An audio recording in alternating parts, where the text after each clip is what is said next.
Shalom. Shalom. Kita sudah memasuki tanggal 15 Desember ya, 10 hari lagi kita akan merayakan Natal. Natal menjadi sebuah momen yang istimewa, saya rasa bukan hanya untuk orang-orang Kristen ya, tetapi kayaknya seluruh dunia pun merayakan gitu. Kemarin ada yang bilang, wah dekornya di mall ini lebih bagus ya daripada dekor di gereja. Ya karena menjadi perayaan untuk semua orang. Apa yang identik dengan Natal? Libur. Apa yang identik dengan Natal? Kado, dekorasi. Mungkin kalau ibu-ibu bilang diskon gitu ya. Mama saya juga gitu. Kapan ya Natal diskon ya? Jadi siap-siap gitu mau belanja. Banyak yang identik dengan Natal, libur, diskon, dekorasi yang indah. Juga banyak perayaan ya. Teman-teman di sini mungkin yang muda-muda udah berapa kali perayaan Natal ya, perayaan kantor ya. Teman-teman di kantor, seluruh kantor gitu. Kantor aja beberapa kali. Belum nanti CG, habis gitu nanti ada ibadah, yang ikut ibadahnya beberapa kali juga perayaannya berkali-kali gitu ya. Dan kayaknya ini sebuah peristiwa yang sangat meriah, festif begitu.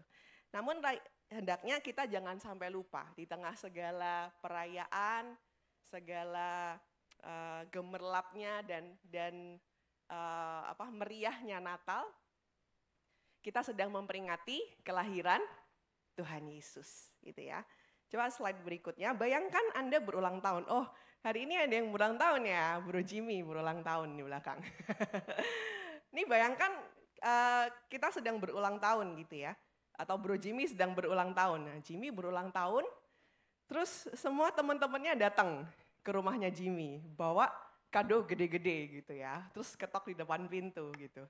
Terus wah Jimmy buka pintu, teman-temannya banyak rame-rame di depan bawa kado. Seneng ya pastinya ya si Jimmy, wah teman-teman ingat ulang tahunku, pada bawa kado nih semuanya gitu. Setelah itu teman-temannya waktu datang bilang, happy birthday Jim, today is your birthday gitu ya. Iya hari ini ulang tahunku, ayo masuk gitu. Setelah masuk semuanya datang berkumpul ya, terus kadonya itu pada diangkat gitu.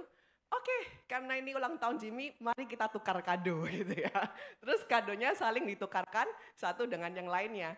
Jadi si Jimmy-nya nggak dapat apa-apa, coba ngeliatin teman-temannya tukar kado gitu.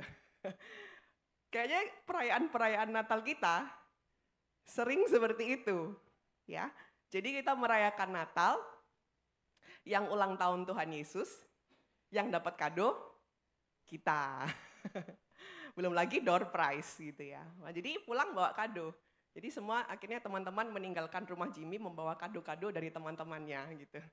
Kadang-kadang kita merayakan Natal seperti itu, teman-teman sekalian. Jadi saya dengarkan analogi ini, ya lucu, ya sedih juga gitu. Kadang-kadang kita menikmati, merayakan meriahnya Natal, tapi kita kadang lupa merayakan pribadi yang datang ke dunia gitu. Yang harusnya kita yang datang membawa kado gitu ya.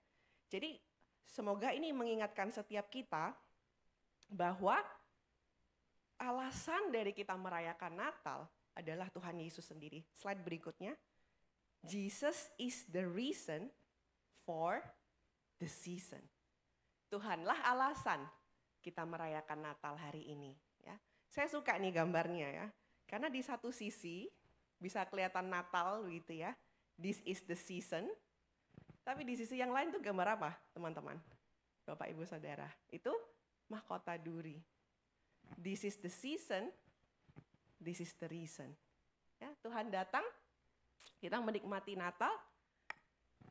Datang ke dunia, Tuhan itu datang untuk mati loh buat kita. Itu ya. Jadi biar kita selalu ingat, silahkan tentu saja saya juga suka perayaan yang meriah, dekor yang menarik, tukar kado, door prize dan seterusnya, liburan.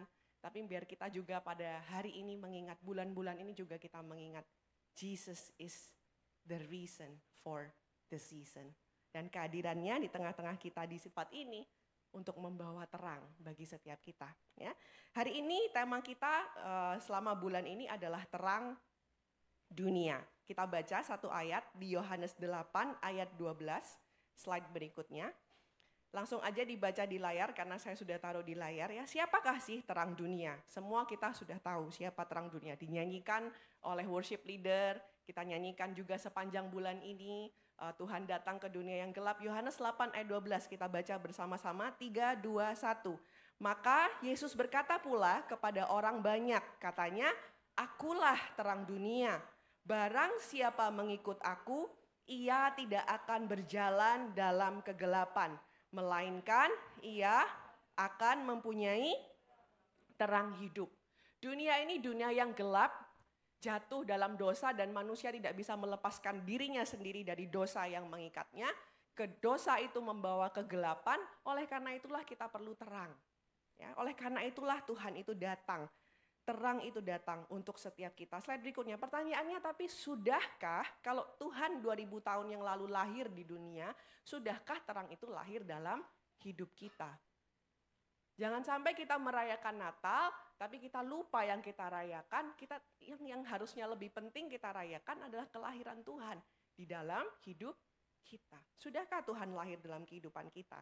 Saya percaya, saya yakin kalau setiap kita ada di tempat ini saat ini, Tuhan sudah lahir.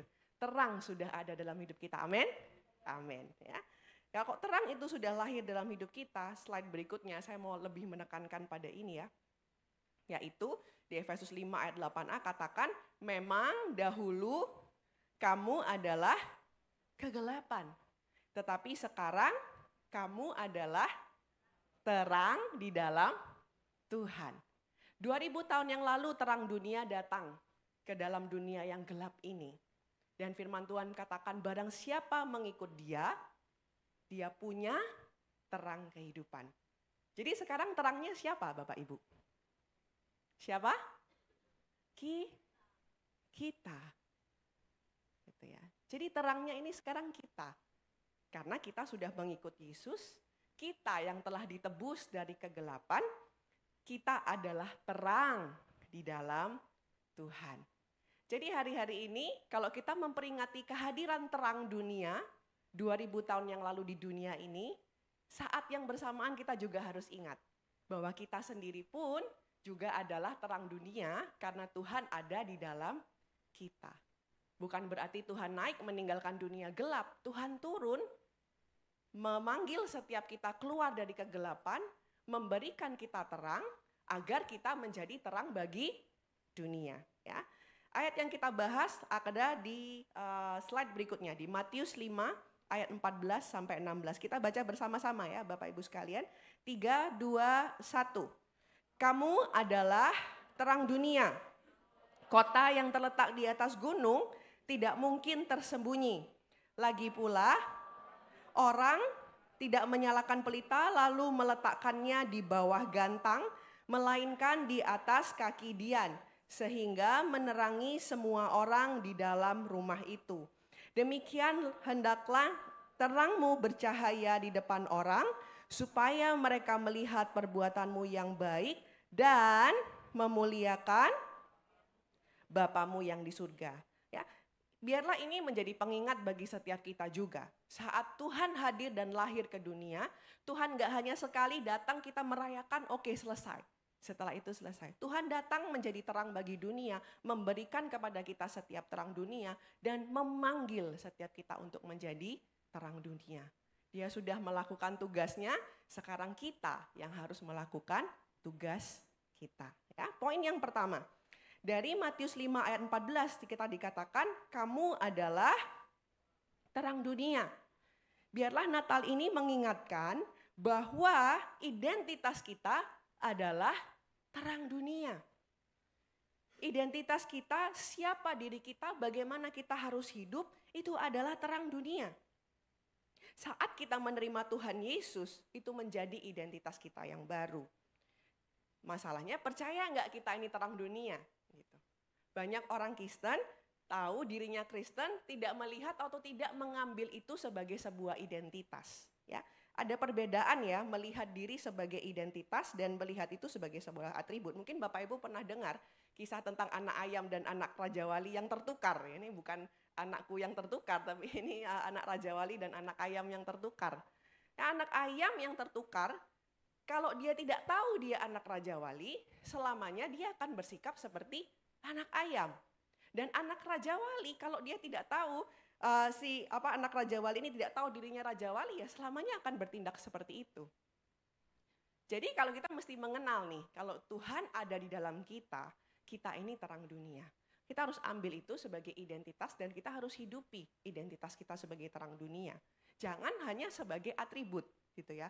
Contohnya sebagai atribut itu seperti apa? Kadang kalau kita lihat ya, misalnya polisi gitu. Polisi itu kalau di jalan, ada nggak ya di sini kalau lihat polisi di jalan terus deg-degan gitu. Gitu ya, deg-degan, wah ada polisi. Padahal nggak berbuat salah. Padahal juga bawa SIM aja gitu, cuma bikin deg-degan gitu kalau ngelihat ada di depan rame-rame ada polisi gitu ya. Nah polisi itu kan biasanya yang polisi lalu lintas menertibkan lalu lintas. Kalau ada yang melanggar ditertibkan gitu. Tapi kira-kira waktu polisi itu tidak bertugas, bisa nggak si polisi jadi pelanggar lalu lintas? Bisa juga ya, kalau polisi itu melihat bahwa tugasnya sebagai polisi adalah sebuah profesi, adalah sebuah atribut, maka dia kan bertugas, dia pakai seragam, dia tertipin lalu lintas. Nanti waktu dia tidak sedang bertugas, kemudian lihat kanan kiri sepi, lampunya merah, dia bisa aja jalan terus. Ntar kalau dipanggil, kamu polisi ngapain kok langgar peraturan? Kan lagi gak bertugas. Nah ini kan lagi jadi orang biasa gitu. Nah seringkali kita kadang orang Kristen juga begitu. Melihat identitas kekristenan itu sebagai sesuatu atribut. Kalau di gereja, ini ya, biasanya sering dibilang kalau di gereja malaikat iri. Begitu keluar gereja, iblis yang iri gitu. Kalau di dalam gereja bagusnya setengah mati gitu. Sangat memuji Tuhan, wah well presented gitu. Begitu keluar ditanyain, kamu kan ke gereja, kok kamu kasih suap sih gitu. Ya itu kan di gereja, ini kan bukan hari Minggu, lagi gak bertugas. Identitas itu kalau dimanapun kita berada, kita tahu kita anak terang. Di dalam gereja, apalagi di luar gereja di mana dunia gelap, harusnya terang makin bercahaya. Gitu. Jadi hari ini sama-sama kita mau lihat itu identitas kita anak-anak terang. Oleh karena itu, mari kita terima dengan sungguh-sungguh. Ya, di dalam, di luar gereja, ada orang, tidak ada orang, di atas panggung, di luar panggung, ketemu, apalagi ketemu dengan orang-orang tidak percaya. Kita tahu siapa kita. Kita tahu ada Tuhan di dalam kita, dan kita menghidupi terang itu. Kita tahu, kita menghidupi panggilan kita menghidupi identitas kita sebagai terang Kristus. Dan kalau kita menghidupi terang Kristus, ayat berikutnya, slide berikutnya, maka kita juga harus hidup sebagaimana anak-anak terang. Bagaimana anak-anak terang hidup? Efesus 5 ayat 8 katakan, kita lihat, kita baca sama-sama ya. Efesus 5 ayat 8, memang dahulu kamu adalah kegelapan, tetapi sekarang kamu adalah terang di dalam Tuhan. Karena sebab itu hiduplah sebagai anak-anak terang. Ayat 9, karena terang hanya berbuahkan kebaikan dan keadilan dan kebenaran.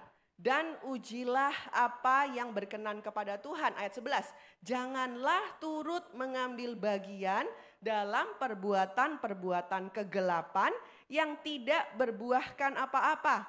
Tetapi sebaliknya telanjangilah perbuatan-perbuatan itu. Jadi kalau kita itu terang, ya hiduplah sebagai anak-anak terang.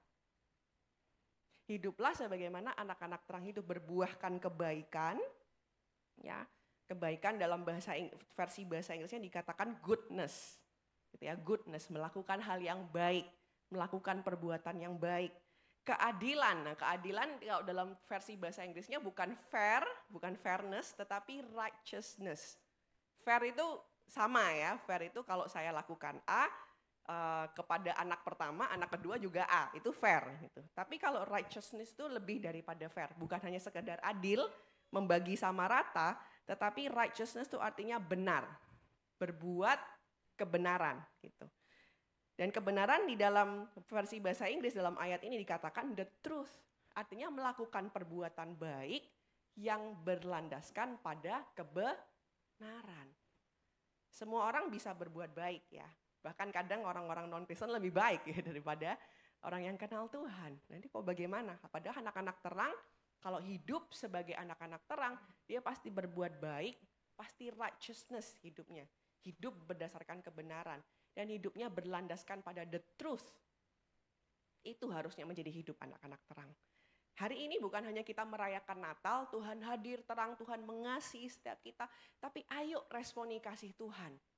Dengan cara hidup sebagai anak-anak terang yang telah ditebus. Kalau Tuhan udah nebus kita, lihat hidup kita itu jadi kayak, wah, nggak sia-sia saya menebus engkau. Nggak sia-sia saya datang ke dunia. Kalau hidup kita tuh bisa mencerminkan terang di dalam hidup kita. Amin. Ya. Jadi sudah berapa kali kita merayakan Natal, ingat bahwa Natal bukan hanya memperingati kehadiran, kelahiran Tuhan Yesus sebagai terang dunia, tetapi juga kita sebagai terang dunia. Kita tidak lagi hidup di dalam kegelapan. Jangan kembali kepada perbuatan-perbuatan gelap yang sia-sia, tetapi mari kita hidup sebagai anak-anak Tuhan yang berbuahkan kebaikan, keadilan, kebenaran, dan yang melakukan yang berkenan kepada Tuhan. Amin. Poin yang kedua, lanjut dari ayat Matius 5 ayat 15 dikatakan kegelapan, ya, menerangi kegelapan. Gelap itu seringkali diartikan sebagai kebalikan dari terang, gitu ya. Sehingga seolah-olah kalau ada lambang yin yang itu kan wah harus seimbang gitu, ada kegelapan dan ada terang gitu. Padahal sebenarnya bukan kebalikan, bukan seolah-olah dua kekuatan yang sama besarnya, tetapi kegelapan sendiri itu adalah artinya ketidakadaan terang, gitu ya. Maka dikatakan darkness is the absence of light, gitu. Kalau nggak ada terang, jadi gelap. Jadi kalau gelap itu ada, pasti tempat itu jadi terang kan gitu.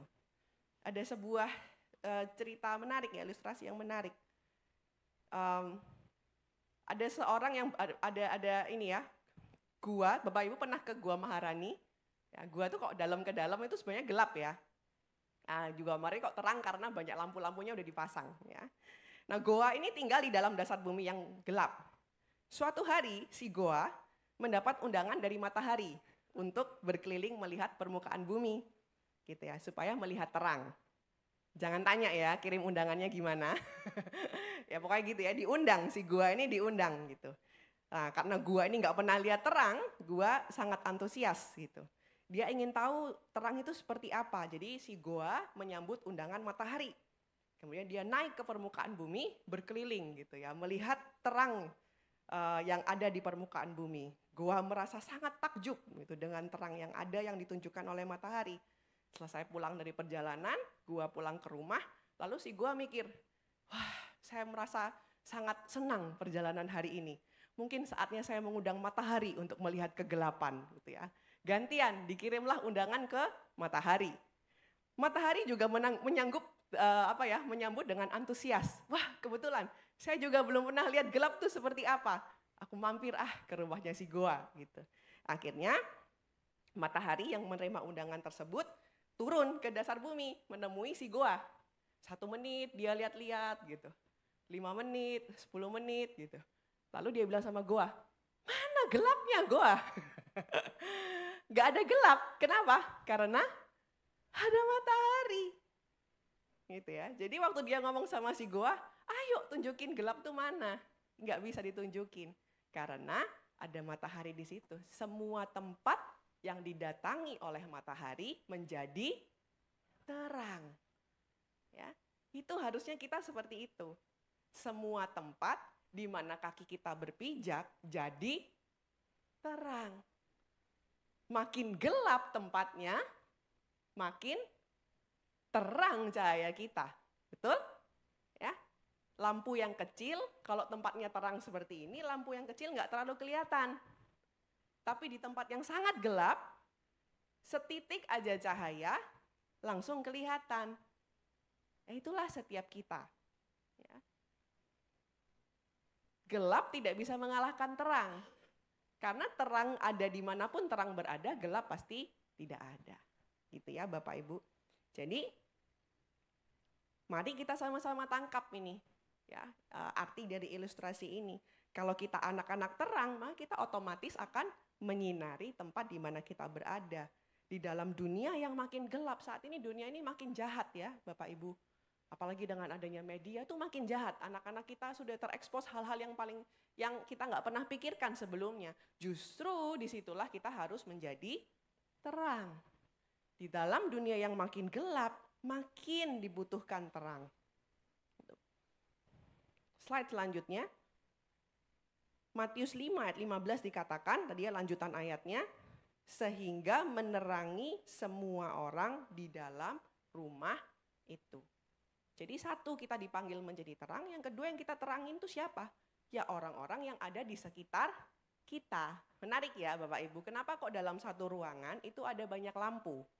Karena satu lampu hanya akan menerangi sekitarnya gitu. Kalau ruangannya itu luas, lampunya itu kecil, kelihatan, tapi yang paling kelihatan yang di sekitarnya. Karena itu dibutuhkan banyak lampu untuk menerangi seluruh ruangan. Sama juga dengan hidup kita. Kita ini dipanggil jadi terang, siapa yang harusnya rasakan terang kita? Sekitar kita. Makin dekat dengan kita, makin kena terangnya. Nah pertanyaannya Bapak Ibu, orang-orang di rumah kita yang paling dekat dengan kita, sudah rasakan terang kita belum? Kadang-kadang kita begitu luar biasa di luar, tapi di rumah sendiri tidak jadi berkat. Nah, apakah kita sedang memancarkan terang yang sesungguhnya? Bapak Ibu di sini yang punya asisten rumah tangga, sudah merasakan belum asisten rumah tangga itu terang dari Bapak Ibu? Jangan terang di gereja, di rumah yang belum kenal Tuhan, ada asisten rumah tangga, ada supir yang belum kenal Tuhan, nggak pernah lihat terang.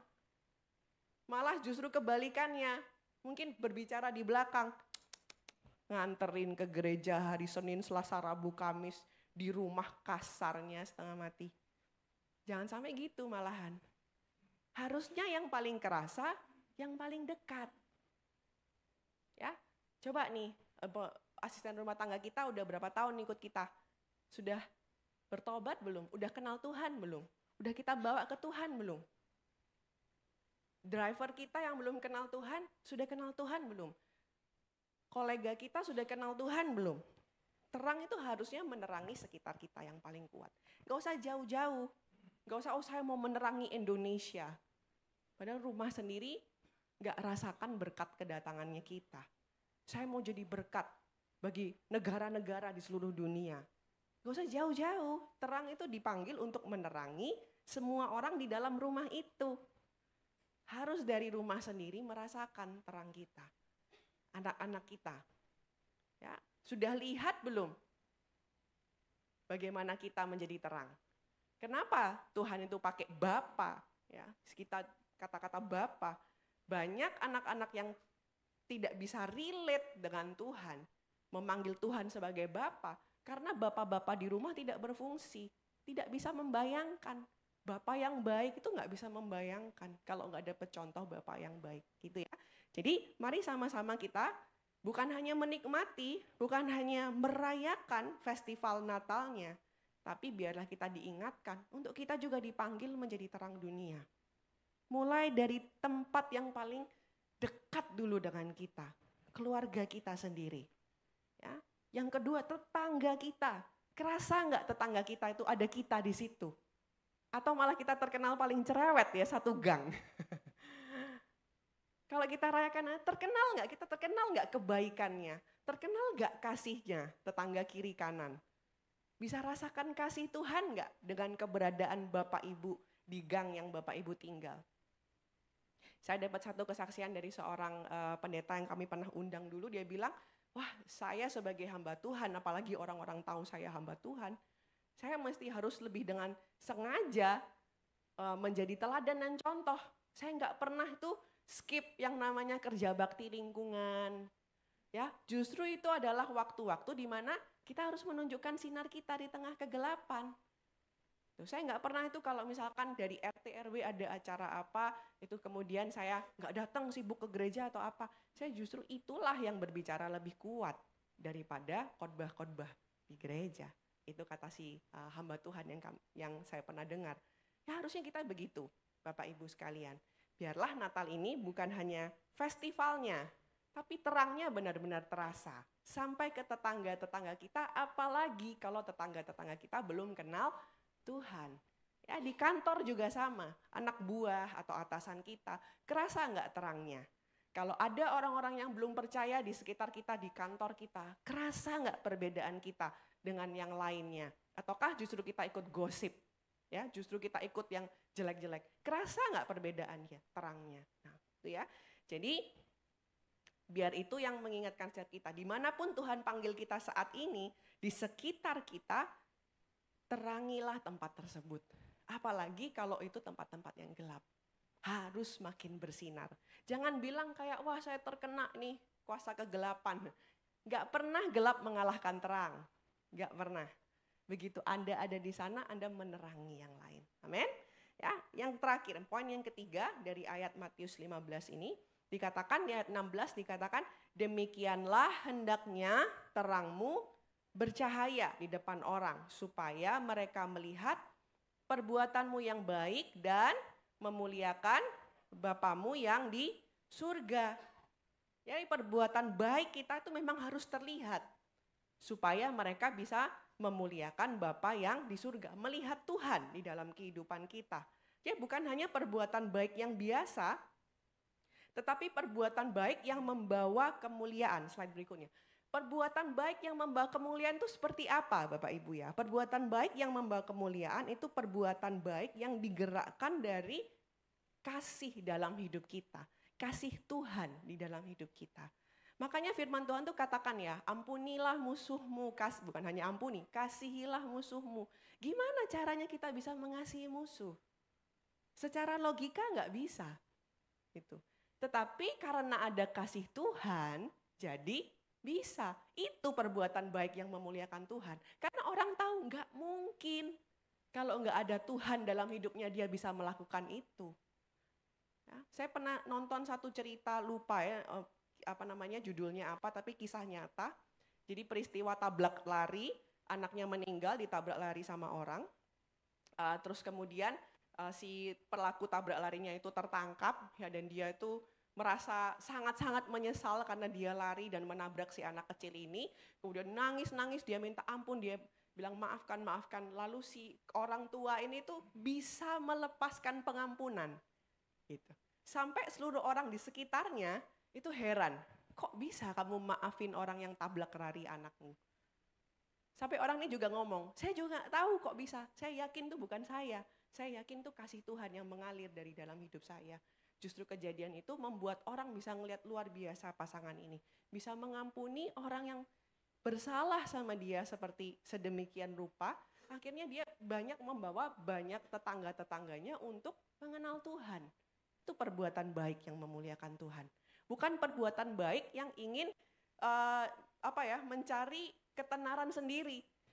Ya, kalau misalnya kita mencari ketenaran sendiri, perbuatan baik yang kita mencari, wah saya pengen disebut lah karena sudah melakukan ini, melakukan itu.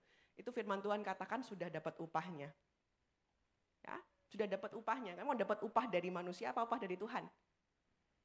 Ya, kalau melakukan sesuatu kita minta, wah saya udah nyumbang buat gereja ini. Kemudian kita berharap Pastor Ishak menyebut nama kita di depan.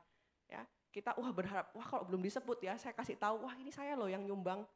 Gitu. Begitu udah udah ngomong gitu disebut, ya udah dapat upahnya, udah dapat tuh disebut. Ya justru yang tidak diketahui itu dapat upah dari Tuhan.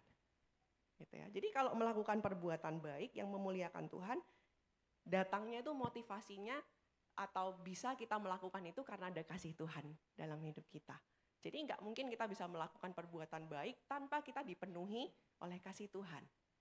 Ya biarlah hari ini hati kita dilimpahi dengan kasih yang begitu sedemikian rupa besarnya, sampai kasih itu meluber-luber keluar, sampai kita tuh bisa mengampuni, bisa melepaskan kasih untuk orang-orang yang mungkin susah untuk kita ampuni.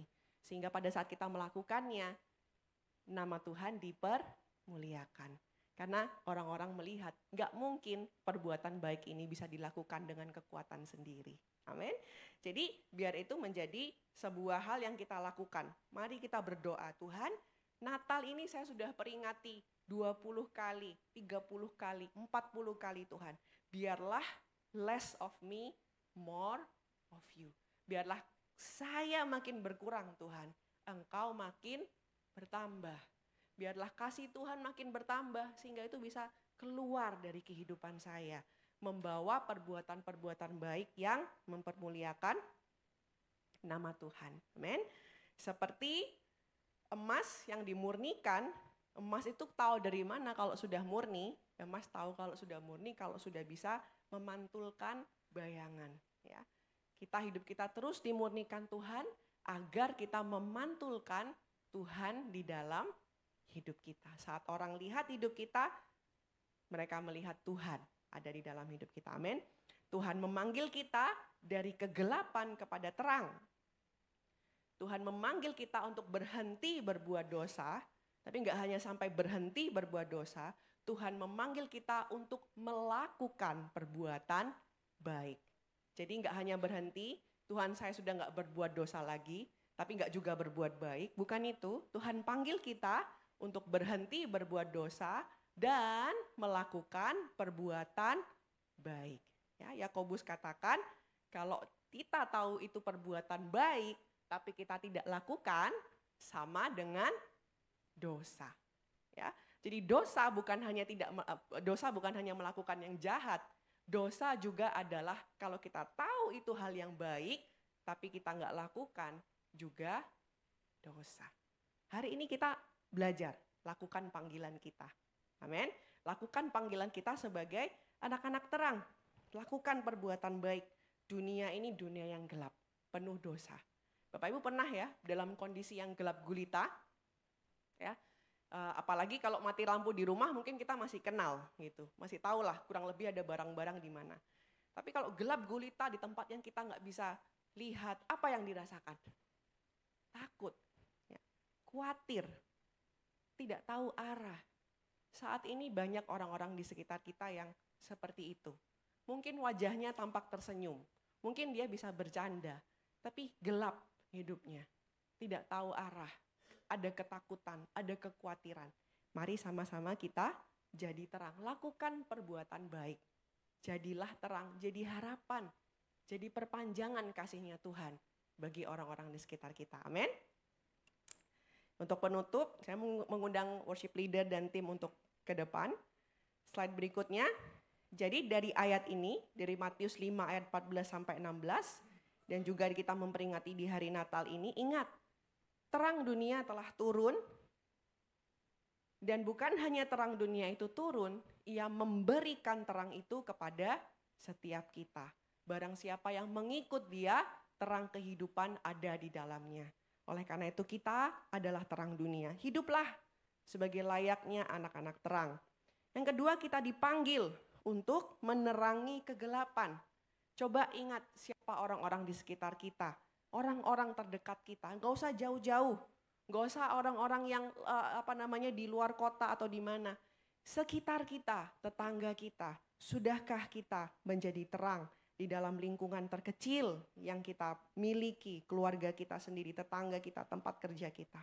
Dan yang terakhir, lakukan perbuatan-perbuatan baik yang membawa kemuliaan bagi Bapa. Ayat penutup di Roma 10 ayat 14, kita mau baca bersama-sama.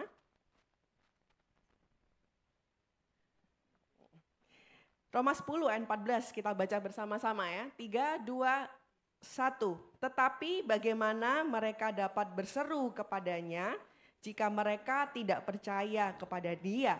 Bagaimana mereka dapat percaya kepada Dia jika mereka tidak mendengar tentang Dia?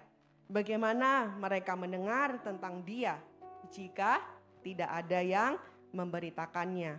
Dan bagaimana mereka dapat memberitakannya jika mereka tidak diutus? Seperti ada tertulis, betapa indahnya kedatangan mereka yang membawa kabar baik. Bapak, Ibu, Anda dan saya, terang dunia, kita pembawa kabar baik. Sekitar kita banyak yang perlu kabar baik.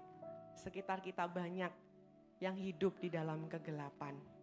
Mari, Natal ini jangan hanya diperingati dengan kemeriahannya saja, tapi sama-sama kita bawa kabar sukacita ini.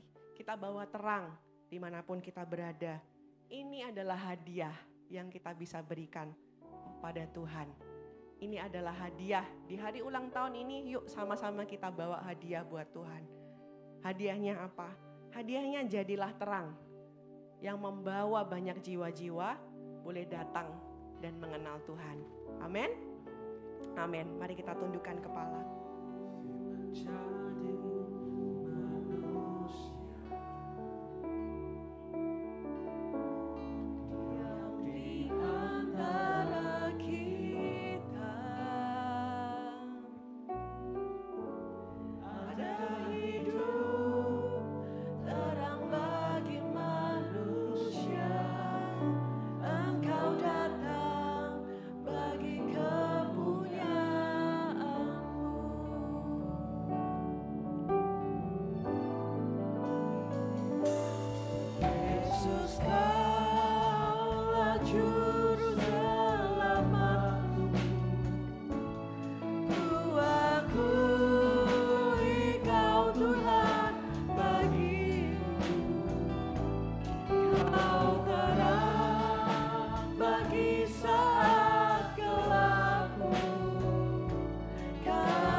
Saya mengundang Bapak Ibu untuk bangkit berdiri.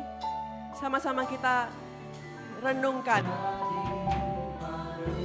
Tuhan telah hadir di dunia ini, membawa terang masuk dalam kehidupan kita. Dia di dalam hidup kita di dalam Dia. Terangnya ada di dalam hidup kita. Terang bagi manusia, Engkau datang bagi kepunyaanmu. Sama-sama dengan iman katakan, Yesus Kaulah.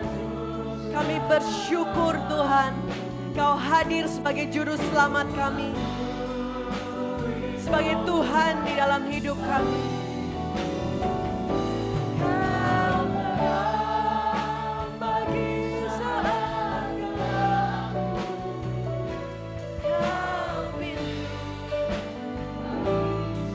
Bawa kami Tuhan, hidup kami juga jadi terang bagi yang lain Tuhan. Karena ada Engkau di dalam hidup kami Yesus. Terima kasih.